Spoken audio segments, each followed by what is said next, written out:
Bonjour à tous, bienvenue dans cette nouvelle vidéo, j'espère que vous allez bien. Aujourd'hui on va vous présenter un graphique qui a été fait du coup par BTC Charts sur Twitter. Donc je vous mettrai les liens qu'il faut en description de la vidéo pour avoir accès justement à tout ça. Donc cette personne en fait a mis en évidence des informations qui sont liées un petit peu au développement sur le long terme du Bitcoin. Et donc je vais essayer de vous présenter tout ça justement à l'issue de cette vidéo. Donc avant de rentrer dans le vif du sujet et de regarder ça ensemble, si tu viens nous découvrir, sache qu'on a une chaîne exclusivement dédiée au domaine des crypto-monnaies et plus particulièrement à l'investissement dans le domaine des crypto-monnaies. Donc si c'est un sujet qui t'intéresse, je t'invite tout de suite à t'abonner à notre chaîne YouTube pour ne pas rater nos prochaines vidéos. Tu peux également télécharger gratuitement notre ebook simplement en cliquant dans le lien qu'on aura mis dans la description. C'est entièrement gratuit, tu verras, et ça t'aidera clairement à rentrer correctement dans le secteur des crypto-monnaies. Tu auras une ligne directrice pour éviter de faire des erreurs qui nous au départ nous ont fait perdre beaucoup de temps et surtout beaucoup d'argent.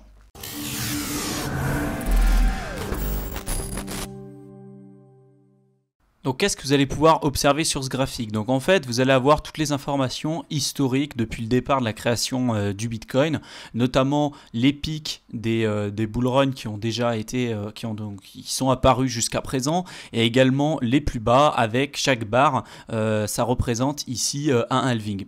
Donc si on prend le dernier plus bas lors de la première bulle qui a explosé lorsque le Bitcoin avait perdu presque 93% de sa valeur, si on prend ce plus bas là avec le plus bas de l'autre bullrun qui a suivi justement le premier, on a eu un x68 en prenant les deux plus hauts de chacun des deux pics. Ici on a fait x36, ensuite on a fait notamment x17.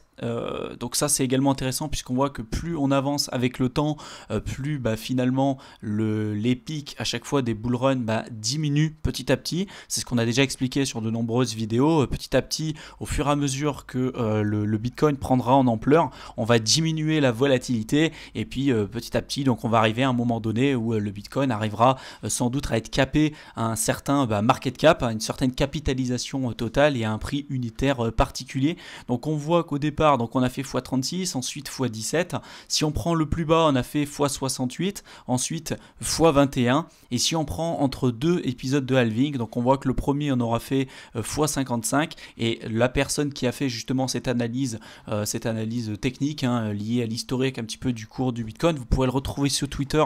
On vous mettra les liens qu'il faut en description de la vidéo.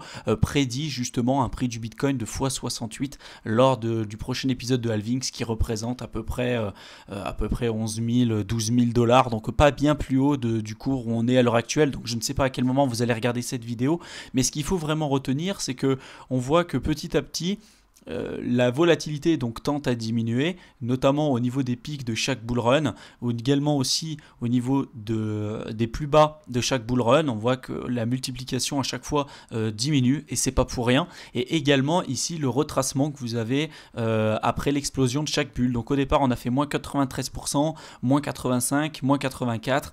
Lui il pense, d'après son analyse technique que vous pourrez retrouver justement sur son compte Twitter, on vous mettra tout ça, que le prochain bull run on atteindrait notamment un pic à peu près vers 160 000 $, avec un retracement qui sera bien évidemment inférieur à celui qu'on aura ici, avec un pic qui fera par exemple x51% par rapport au dernier plus bas. Là vous voyez qu'à chaque fois on a fait x524 ici, donc de 2 $ jusqu'à 1183. Là on a fait x130, entre 152 $ jusqu'à presque 20 000 $, et là selon lui donc on ferait x51% selon son analyse technique, et notamment on atteindrait le plus bas du prochain bull run vers 30 000 $. Donc selon lui, tous les achats de Bitcoin qui seront faits en deçà de 30 000 $ jusqu'à présent seront des bons achats, puisque finalement ça serait sans doute le plus bas qu'on atteindrait lors de l'explosion de la prochaine bulle.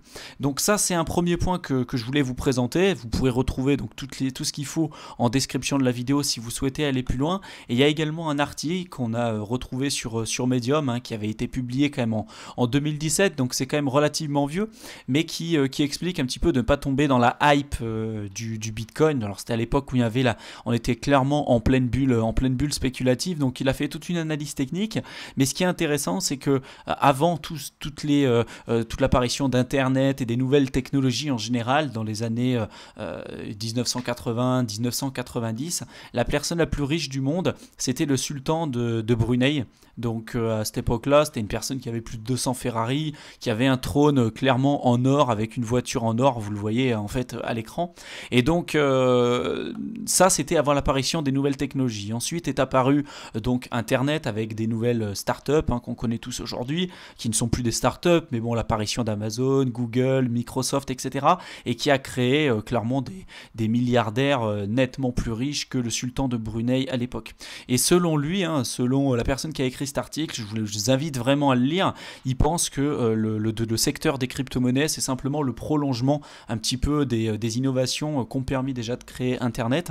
Et finalement, ça permettra de créer nettement plus de millionnaires et milliardaires dans les temps à venir que n'a pu le créer justement les innovations techniques et industrielles qu'on a pu avoir avant l'apparition d'Internet. Donc pour lui, on est sur un virage économique et technologique absolument pas comparable avec tout ce qu'on a pu avoir jusqu'à présent, et donc vraiment tout ce qu'il peut expliquer ici, c'est vraiment très intéressant à lire, et je vous invite véritablement à lire son article. Donc je vais pas rentrer dans le détail parce que j'avais eu déjà quelques retours comme quoi il valait mieux que je vous donne directement l'article pour que vous puissiez y jeter un coup d'œil plutôt que de vous faire une lecture simplement passive de l'article. C'est pas forcément intéressant pour vous, c'est peut-être relativement fastidieux. Donc je vous invite à aller voir tout ça. Je vous mettrai de toute façon tous les liens qu'il faut en description de la vidéo. S'il y a des sujets que vous aimeriez qu'on traite également plus tard, dites-le nous également, il n'y aura aucun problème. On essaiera de faire notre maximum pour traiter vos interrogations. Comme d'habitude, si le sujet vous a plu, ça a pu vous aider, laissez-nous un pouce bleu, commentez et partagez au maximum les vidéos autour de vous. Pour ceux qui veulent aller plus loin avec nous, vous avez tous les liens qu'il faut en description de la vidéo. Je vous souhaite une excellente fin de soirée, j'espère vous retrouver dans une prochaine vidéo. Salut!